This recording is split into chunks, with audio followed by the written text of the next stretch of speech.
नामक गांव में भीखू अपनी पत्नी सुंदरी के साथ रहता था। दोनों पति पत्नी मिलकर खेती और पशुपालन का काम करते थे। भीखू सीधा साधा व्यक्ति था। वो अपने बैल लेकर खेत पर जाने के लिए तैयार हुआ, लेकिन तभी उसकी पत्नी सुंदरी ने रोका। आप आज भी खेत पर जा रहे हो? हाँ, आज खेत पर बहुत काम है। पर तुम ऐसे क्यों टोक रही हो? पड़ोस के गांव में आज पशुओं का मेला लगा है, आपको वहाँ जाना था ना। आप बोल रहे थे कि एक बैलों की जोड़ी और लेनी है। अरे हाँ, मैं तो भूल ही गया था। मुझे बैलों की नई जोड़ी लेनी है। मेरी सुंदरी, तुम याद ना दिलाओ तो आधे काम मैं भूल ही जाऊं। हाँ तो आप देर मत करिए, चले जाइए, मैं यहाँ का सारा काम संभाल लूंगी। हाँ ठीक है, मैं अभी जाता हूँ। भीखू पड़ोस के गांव में मेले में गया। उसने 2 बैलों की एक सुंदर जोड़ी खरीदी। भीखू को बाजार में शाम हो गई। भीखू बैलों को लेकर अपने गांव धौलपुर की तरफ चलने लगा। तभी रास्ते में उसे 2 व्यक्ति बिल्ला और कालिया मिले।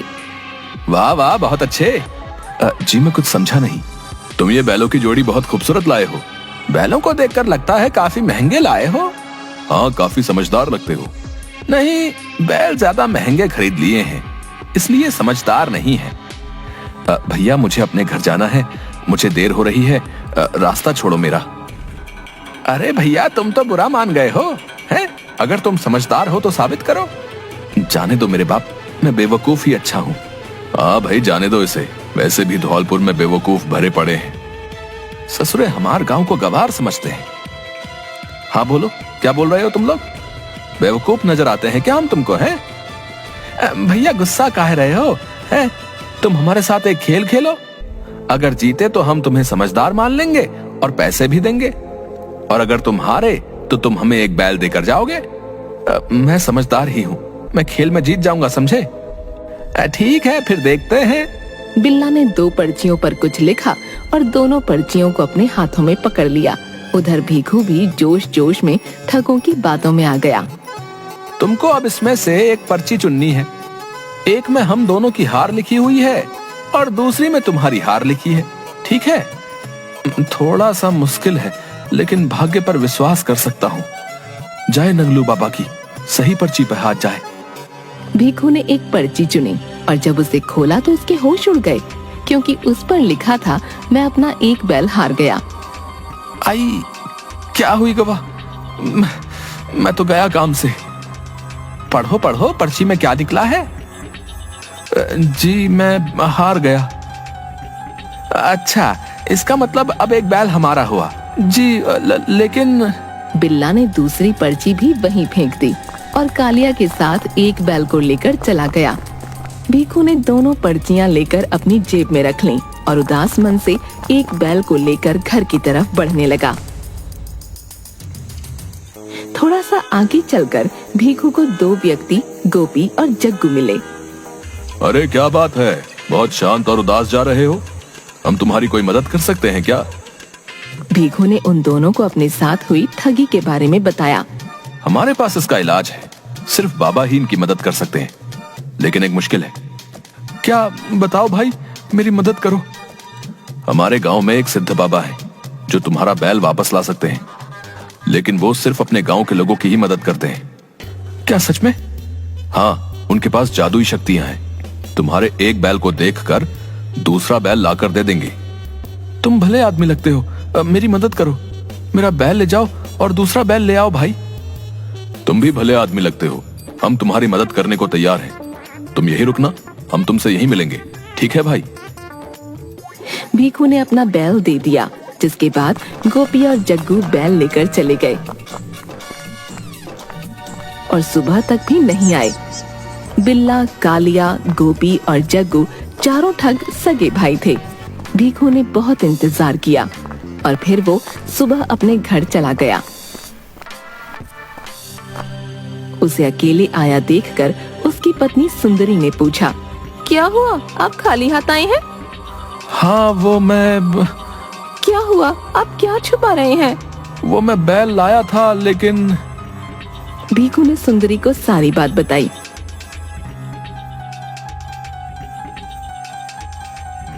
और वो दोनों पर्चियां भी दी। लेकिन जब सुंदरी ने पर्चियां खोलकर देखी तो दोनों पर्चियों में एक जैसा ही लिखा था। सुंदरी को सब समझ आ गया। हाँ, वो चारों ठग थे, उन्होंने आपको लूट लिया है। अब क्या कर सकते हैं? मेरे पास एक उपाय है। सुंदरी ने भीखू को एक उपाय बताया। हाँ, ये ठीक है, मैं कल ऐसा ही करूँगा।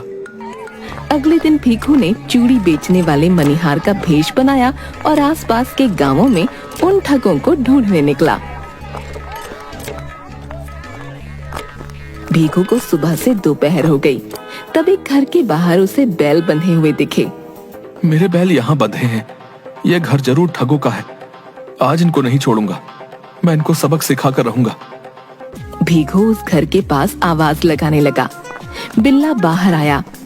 हमें चूड़ियों की कोई जरूरत नहीं है, आज घर में कोई नहीं है, चलो जाओ यहाँ से। कोई नहीं भैया, आज तुम ही चूड़ी खरीद लो। तुमको बोला है ना कि घर में कोई महिला नहीं है। अच्छा, तो आज वो खेल ही खेल लीजिए जो कल रात को खेला था। भीखू अपने असली रूप में आ गया और उसने बिल्ला को बहुत पीटा। मत मारो भाई, गलती हो गई, छोड़ दो।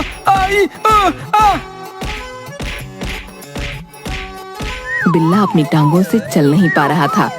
भीखू ने मौके का फायदा उठाया और अपने बैल लेकर चला गया। बिल्ला के तीनों छोटे भाई कालिया, गोपी और जग्गू शाम को घर आए।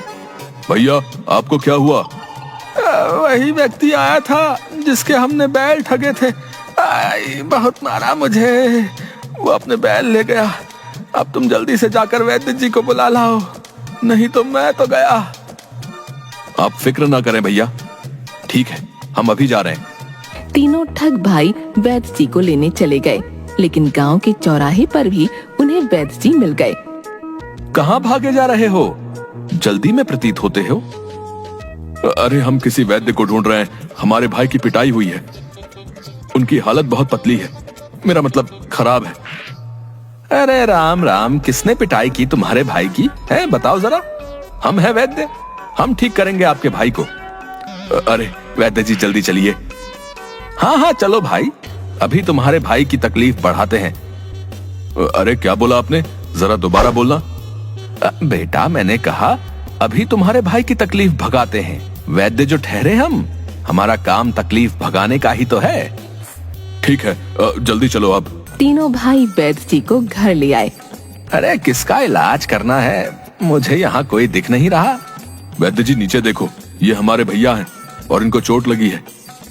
अरे बहुत गहरे घाव दे गया कमबख्त, लेकिन एक समस्या है, मेरी औषधि खत्म हो गई है। मैं तुम लोगों को औषधि बता देता हूँ, पास के जंगल से ले आओ। वैद्य जी ने तीनों ठग भाइयों को औषधि लेने भेज दिया और फिर अपने असली रूप में आ गए। वैद्य जी का असली रूप देखकर बिल्ला के तो होश ही उड़ गए, क्योंकि भीखू ही भेष बदल कर आया था। तू यहाँ फिर से आ गया? हाँ, शायद अभी कुछ हिसाब और बाकी है। भीखू ने फिर से एक डंडा उठाया और बिल्ला को पीटना शुरू कर दिया, और उसके भाइयों के आने से पहले ही वो वहाँ से भाग गया। जब बिल्ला के तीनों भाई वापस आए तो बिल्ला ने उनको सारा हाल सुनाया। कमीने ने मार मार कर भरता बना दिया, उसे छोड़ना मत। बस बहुत हो गया, अब उस आदमी को नहीं छोड़ेंगे। ठीक है, लेकिन हम कैसे ढूंढेंगे? बहुत आसान है, उसने अपने बैल अपने घर के बाहर जरूर बांधे होंगे। अब चलो, उसको वहीं पर पीटेंगे। कालिया, गोपी और जग्गू तीनों अपने भाई का बदला भीखू से लेने के लिए उसके गांव पहुंच गए और भीखू का घर ढूंढने लगे। तभी उन्होंने देखा कि एक बड़े से घर के बाहर बैल बंधे हैं। दुश्मन मिल गया, बैल यहाँ बांधे हैं तो वो घर के अंदर ही होगा। ध्यान रहे, उसको बहुत पीटना है, उसको याद रहे कि किससे पंगा लिया था। तीनों भाई अंदर गए, लेकिन वो एक पुलिस वाले का घर था। पुलिस वाले ने तीनों को बहुत मारा। तीनों वहाँ से जान बचाकर भागे। पुलिस वाले के घर के बाहर भीखू खड़ा था। मुझे पता था कि तुम मुझे ढूंढते हुए आओगे, इसलिए मैंने अपने बैल पुलिस वाले के घर के सामने बांध दिए थे। हमें माफ कर दीजिए, हम आज के बाद किसी को नहीं ठगेंगे।